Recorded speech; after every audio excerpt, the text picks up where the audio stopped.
City India news Telugu. Welcome to city India news. Nalgonda జిల్లా మిర్యాలగూడలోని Congress party కార్యాలయంలో మాజీ సీఎల్పీ నేత జానారెడ్డి ముఖ్య కార్యకర్తల సమావేశం. ఈ సందర్భంగా జానారెడ్డి మాట్లాడుతూ నల్గొండ జిల్లాలో 12 స్థానాలకు గాను 11 స్థానాలను గెలిపించిన కాంగ్రెస్ పార్టీ నాయకులకు కార్యకర్తలకు కృతజ్ఞతలు తెలిపారు.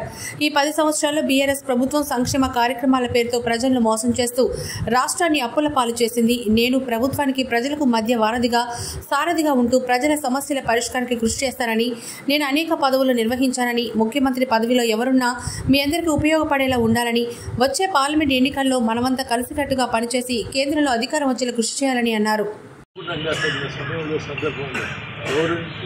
ఒకరి తర్వాత ఒకరిని గౌరవించుకుంటూ ఉన్నటువంటి ప్రధానమైన సమస్య ఇమీడియట్ 3 మాసాల్లో పార్లమెంట్ ఎన్నికలు, 3 మాసాలకు ఎలక్షన్ స్టార్ట్ అవుతుంది.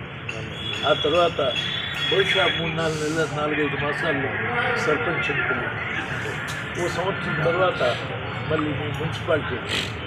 ఈ 3 ఎన్నికల్లో ఇదే సమన్వయంతో, ఇదే సమిష్టి కృషితో, మీరందరూ ఐక్యతతో ఈ 3 ఎన్నికల్లో కూడా మనం సాధించి ఆ స్థానాలని భర్తీ చేస్తే మీకు తగినటువంటి అభివృద్ధికి మనం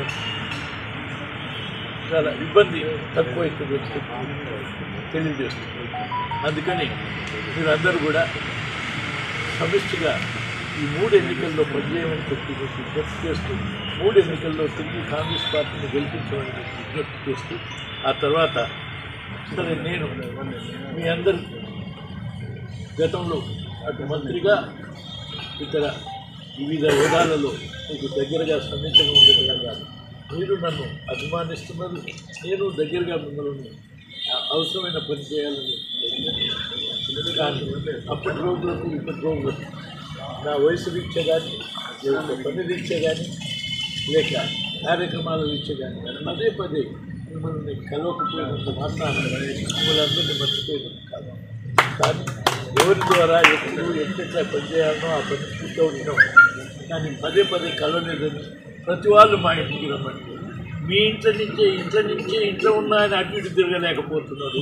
మీ ఊర్లకు, మీ జిల్లాలకు ప్రతిరోజు తిరిగే దాంట్లో ఎంత ఇబ్బంది ఉంటుందో మీరు అందరూ గమనించాలి. అందుకని పదే రాలేదనకుండా మీ హృదయాల్లో ఏ విధంగా దాచుకుని ఉన్నారో అట్లనే మీరు ఇంకా కొంతకాలం ఈ కార్యక్రమాలను పూర్తి చేసేదాకా, కొందరికి ట్రైనింగ్ ఇచ్చేదాకా, కొందరికి నేను తగిన ట్రైనింగ్ని ఇచ్చి మీ ప్రజలకు అప్పచెప్పేదాకా సమయం ఇవ్వమని చెప్పి మీ అందరినీ కోరుతూ, మళ్ళీ ఒకసారి క్రిస్మస్, నూతన సంవత్సర సంక్రాంతి శుభాకాంక్షలు తెలియపరుస్తూ పనిచేసినటువంటి కార్యకర్తలందరికీ ధన్యవాదాలు, అభివాదాలు. ఇదే సందర్భంగా మనం ఛానళ్ళ నుంచి ఇతనే ఒక్కోసారి అనుకోకుండా జరుగుతాయని, ఏది ఎలక్షన్లు జరిగినా ఇంకోటి జరిగినా మీరు ప్రభుత్వం అట్లనే మీరు కైలాప్ పెళ్ళి అవుతుందా కాదా, పోతామా లేదా అని చాలా కాలం చెప్పి ఆయన అనుకోకుండా పెళ్ళి చేసుకోవటం, మనం అందరం ఆ కార్యక్రమంలో పాల్గొనకపోయినా ఇవాళ మన ఉదయాంతరాల్లో ఆయన పెళ్లిని వీక్షిస్తున్నట్టుగానే ఆయన